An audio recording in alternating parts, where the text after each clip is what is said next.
name is Clelland. I own an assisted living company with one other guy. Been doing this my whole life. What we have here is a 1994 993 911 Carrera, reimagined by the famous artist Akira Nakai.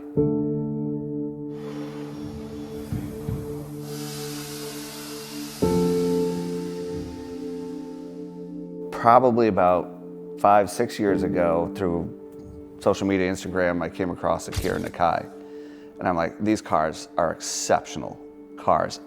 The way Ferdinand Porsche imagined them, but what he did to them just brought them to an absolutely whole nother level that combines, in my opinion, my passion for the racing scene with the just classic beauty of a 911.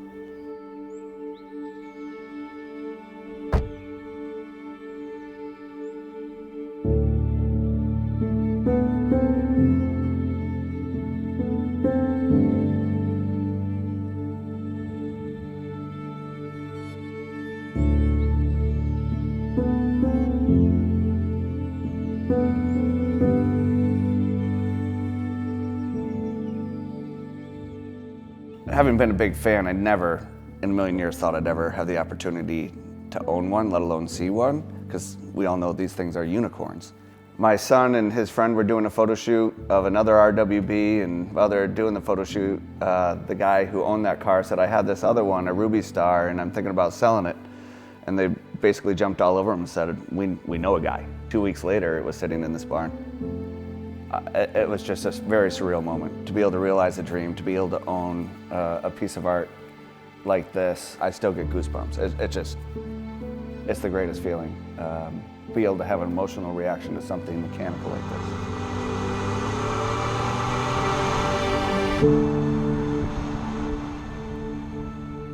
When I was a kid, my mom got me a subscription to Car and Driver magazine. And one of the cars that always got me excited when the new editions came out was the 911.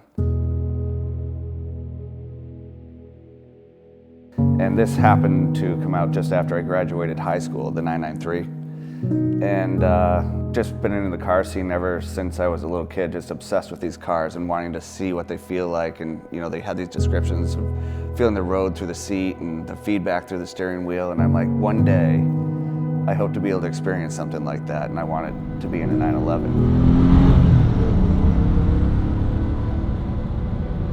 If you could describe this driving experience, how would you? Well, part of it is just I feel like I'm stepping back in time. Yeah. Just because of the way it rides, the way it sounds, all the wind noise, like they've muted the driving experience with all these modern cars, where this thing is still very analog. I mean, I'm almost white knuckling the steering wheel just to keep it in a straight line. You can hear all the wind noise, you can hear the tires, you can hear the engine purring back there, and for me, that is what driving should be all about.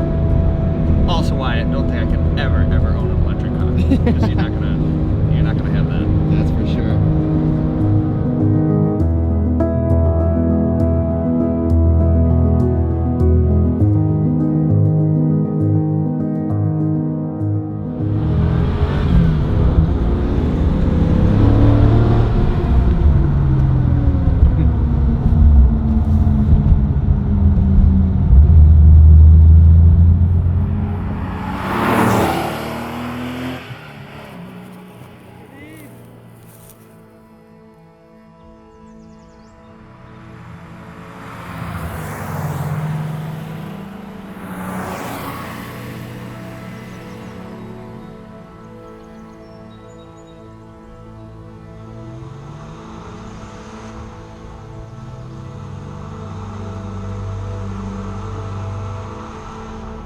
I have to pinch myself that I'm able to have these kinds of experiences now, because I grew up in like a lower middle class family. Every winter my dad talked about how we had no money and wasn't sure how we're going to get through the winter. And then I told him I wanted to go into social work, and he's like, yeah, you're never going to make any money doing that. You're never going to get to where you want to be. And I was just as passionate about my job and caring for seniors as I was anything else. And I I think that passion and dedication and hard work and doing things the right way, I'm living proof that you stay focused on a goal and a dream, and you can turn that little boy who is reading Car and Drive magazine into a guy who has the opportunity to sit here and do an interview next to one of Akira Nakai's masterpieces, in my opinion.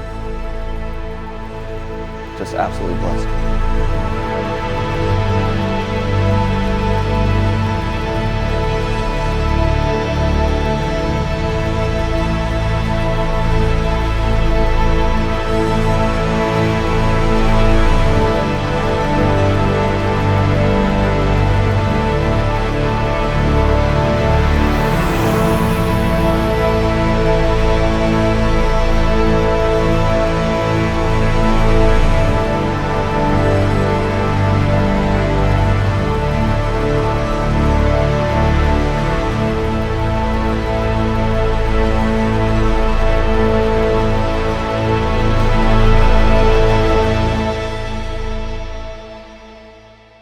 Now, if you had one word to describe this car to you, what's that one word? Fuck.